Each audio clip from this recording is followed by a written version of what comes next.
ถึงผู้ก่อเหตุมอบตัวแล้วโดยอ้างว่ามันจะเกิดจากความผิดหวงระหว่างนั้นมีปากเสียงกันแล้วเกิดครั้งคืนฆ่าภรรยาโดยเวลาตีห้าที่ผ่านมาตำรวจปภเขากระโดดเข้าตรวจสอบเหตุที่เกิดขึ้น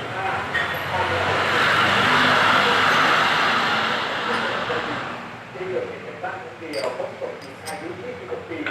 มีแผลถูกแทงที่คอเป็นแผลเลือดไหลมาพื้นส่วนผู้ก่อเหตุเป็นชายอายุ30 ปีสามีของผู้เสียชีวิตหลังก่อเหตุได้พาลูกสาวอายุ2 ขวบขึ้นรถจักรยานยนต์ขี่หลบหนีไปสอบสวนพ่อผู้เสียชีวิตทราบว่าเมื่อหลังจากได้รับแจ้งจากพ่อซึ่งเป็นชาวจังหวัดจังหวัดศรีธรรมราชว่าลูกชายได้แทงภรรยาและหนีออกจากบ้านไปแล้วได้ไปดูลูกสาวเป็นยังไงนะจึงเดินทางไปที่บ้านก็พบประตูถูกล็อกเอาไว้เมื่องัดเข้าไปก็พบว่าลูกสาวถูกแทงเสียชีวิตแล้วหลังเวลาการเมืองที่ก่อเหตุได้เข้ามอบตัวกับผู้กำกับการสพเขาพนมพร้อมพาไปที่ให้ก่อเหตุซึ่งทิ้งไว้ในขยะที่บ้านผู้ก่อเหตุสารภาพว่าเมื่อเวลาในทุกวันนี้ได้ขี่รถไปรับภรรยาจากบ้านเข้ามาพอถึงบ้านหลังเข้าเสร็จภรรยาก็เข้าไปในห้องเขาถามเข้าไปเพราะว่าภรรยากำลังเก็บเสื้อผ้าคล้ายกำลังจะย้ายออกจากบ้านพอถามภรรยาก็บอกว่าไม่อยู่คนเดียวเลยเกิดมีปากเสียงกันขึ้นตัวเขาอุ้มลูกมาขอร้องให้ผู้ย้ายออกไปทางว่าจังหวะนี้ภรรยากลับจากมาจากการีก็โมโหครับหยิบมีดของตัวไม่ขาดแล้วโดดคิ้วร่วมกันโดยที่แทงที่ของภรรยา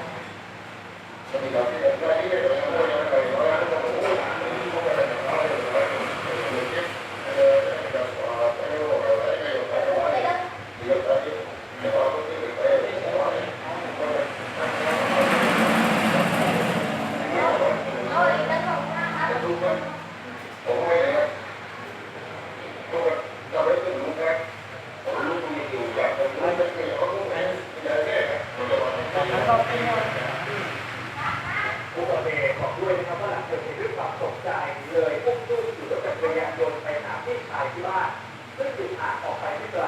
เราเรียกพี่ชายฟังพอคุยกับพี่ชายขึ้นร้อนก็อยู่ที่บ้านพ่อที่ทำเป็นทุกอย่างที่เราทำเรียกว่าค่อนข้างตัวเลยพี่ชายที่ค่อนข้างเลยผู้ก่อเหตุสารภาพว่าสาเหตุเกิดจากความห่วงเพราะเขารักภรรยามากแต่ภรรยากลับไม่อยากอยู่ด้วยจึงอยากทำความไม่ตั้งใจโดยต้นตำรวจแจ้งข้อหาฆ่าผู้อื่นโดยเจตนา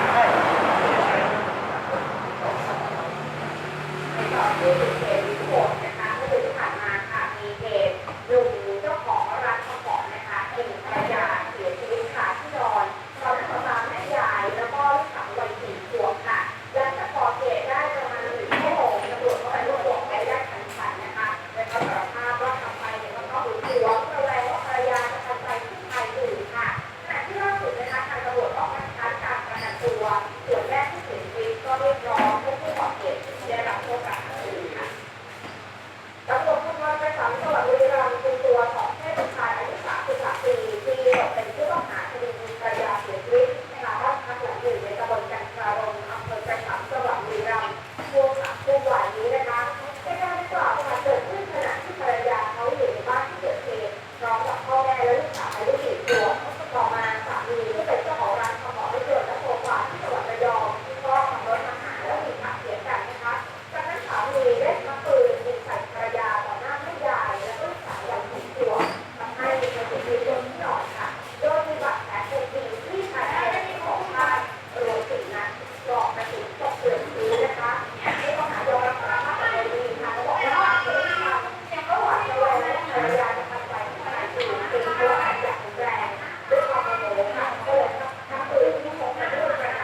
ก็จะมีการเปลี่ยนได้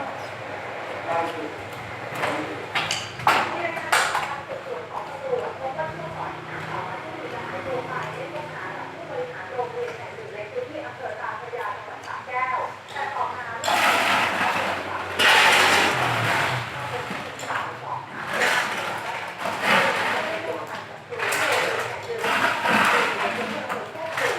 ว่าครูคนนี้กล่าวย้ายมาอยู่โรงเรียนใกล้กับจุดที่พบศพในอำเภอวัฒนานครและได้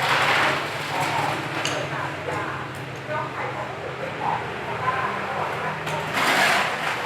ตายเอามาเสือและเป็นคนที่ไม่เจอจนกระทั่งข่าวคนที่หลังหนีออกมาและพยายามดึงตัวออกมาจากนั้นจากในงานที่อำเภอศรีมหาโพธิ์จังหวัดปราจีนบุรีที่ตัวเขาตั้งข้อสงสัยในผู้ชายคนนี้ค่ะว่าอาจจะเป็นผู้ลงมือพร้อมกับหายตัวไปชายคนนี้อยู่กับพี่สาวเป็นคนสุดท้ายและขอการต่อมายังโทรศัพท์มาบอกแม่ว่าพี่สาวไปทำงานที่ต่างประเทศแล้ว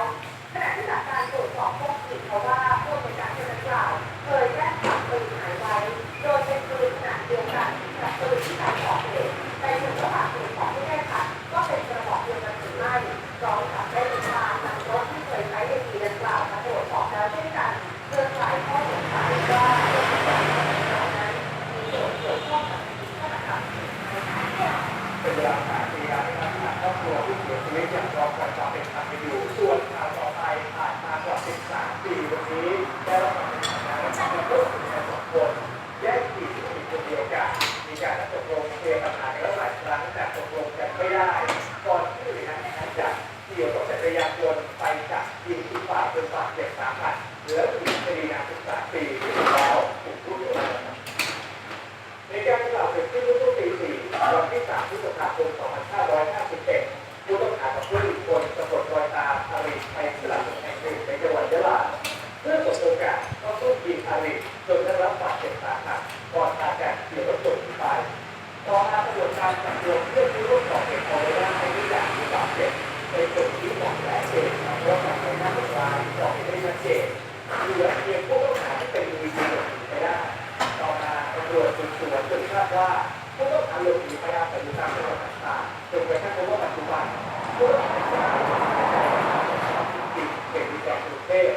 จึงตามรวบตัวไม่ได้ครับเพราะไปตรวจสอบประวัติผู้ต้องหาคนนี้พบว่าต้องเป็นหมายจากศาลจังหวัดสงขลาโดยวันที่5 พฤศจิกายน 2549ข้อหาร่วมกันเป็นใช้อาวุธปืนอีก1 หมายจับด้วยเบื้องต้นถูกตัวส่งให้สอบสวนเจ้าของคดีจะเป็นคดีตามกฎหมายต่อไปครับ ส่วนในการนี้ค่ะชายวัยรุ่นมาทำทีอยู่หน้าร้านขายไก่สดที่จังหวัดสตูลนะคะจากนั้นเนี่ยพอมีจังหวะที่พนักงานเขากำลังทำงานอยู่เขาก็ฉวยโอกาสนี้แหละค่ะขโมยรถจักรยานยนต์ของการหลบหนีไป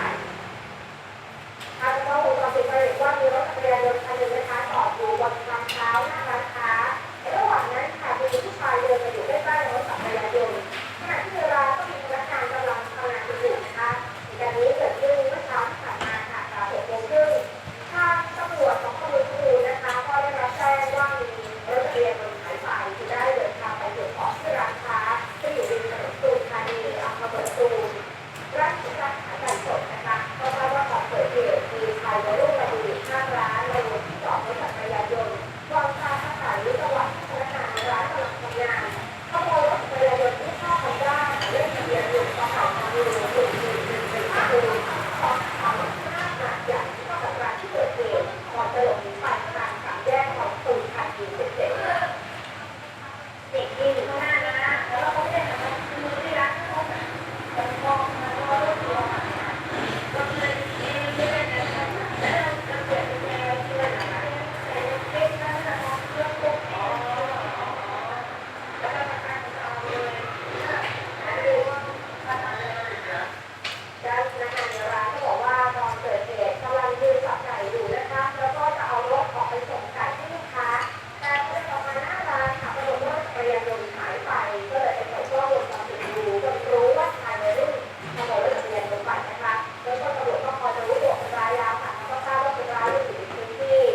รัดคอพยายามชิงทรัพย์เจ้าของร้านขายของชำซึ่งเป็นหญิงสูงอายุค่ะไม่ทันจะได้ทรัพย์สินนะคะตำรวจขอความช่วยเหลือให้ลูกสาวถือรับสภาพที่มาช่วยจับผู้ก่อเหตุเป็นจังหวะเดียวกับที่ตำรวจสายตรวจผ่านมาก็เลยจับตัวเอาไว้ได้ทราบชื่อคือนางสิริขวัญสุขเกษมอายุ34 ปีเหตุการณ์เกิดขึ้นเมื่อช่วง 10 โมงครึ่งวันนี้ที่ร้านขายของชำในพื้นที่ตำบลปากเปลี่ยวอำเภอเมืองจังหวัดสระบุรีค่ะล่าสุดวันนี้ค่ะผู้ชมมีนางสุรีหิรัญญนิตอายุ 79 ปีเป็นผู้ต้องหาอีกคนมาชี้ตัวให้ดำเนินคดีกับผู้ต้องหาเพิ่มเติมในข้อหาลักทรัพย์และช่อโกงนะคะคุณยายสุรีให้การกับตำรวจของอำเภอสระบุรีว่าก่อนหน้านี้นางสิริขวัญได้เข้ามาดื่มดื่มด้วยสีนวดจนตายใจค่ะแต่พอสมโอกาสก็ขโมยบัตร ATM จำนวน2 ใบนำไปกดเงินโดยที่รู้ตัวกระทั่งเมื่อ1 เดือนก่อนไปทำธุรกรรมที่ธนาคารหรือว่าเป็นเงินซื้อหายไป350,000 บาทนะคะพอจับได้เสร็จทีนางสิริขวัญเป็นฝ่ายอ้างว่าจะเอาเงินมาคืนนะคะแต่ว่าขอเงินไม่จ่ายที่นอกระบบก่อนตัดสินใจค่ะไม่จ่ายแล้วเขาก็จะมาหาเราไว้แล้วพอต่อมาดูในมัน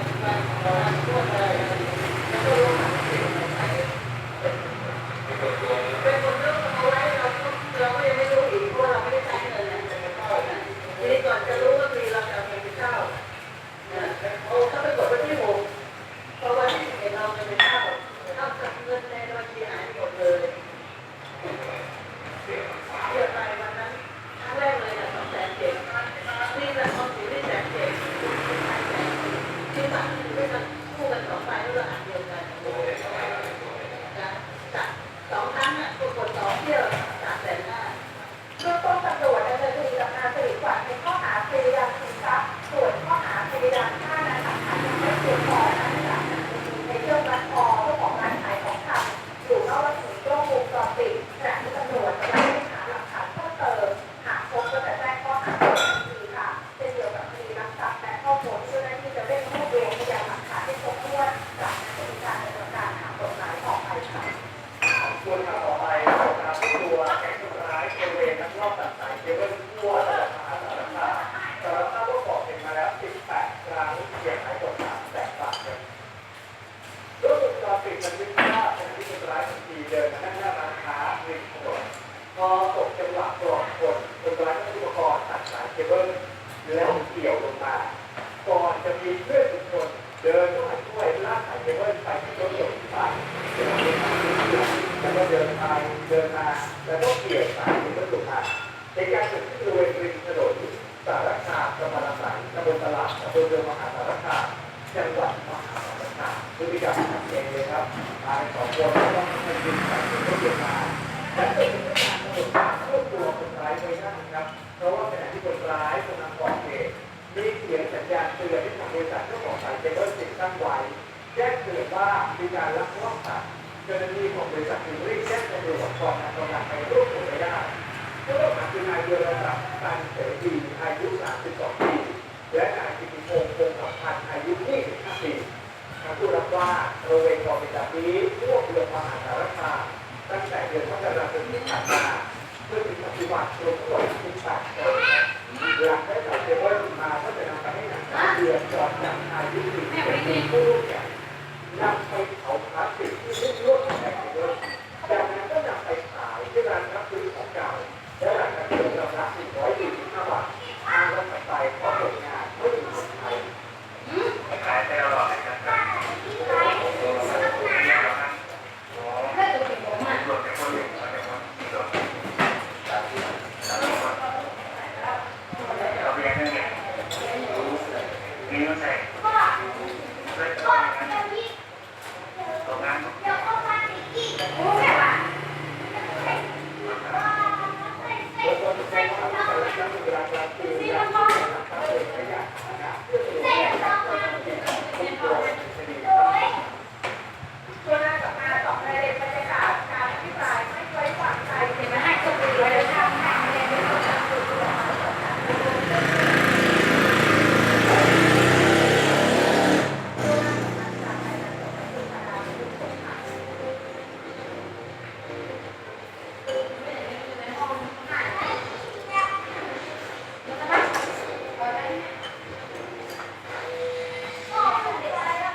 เลย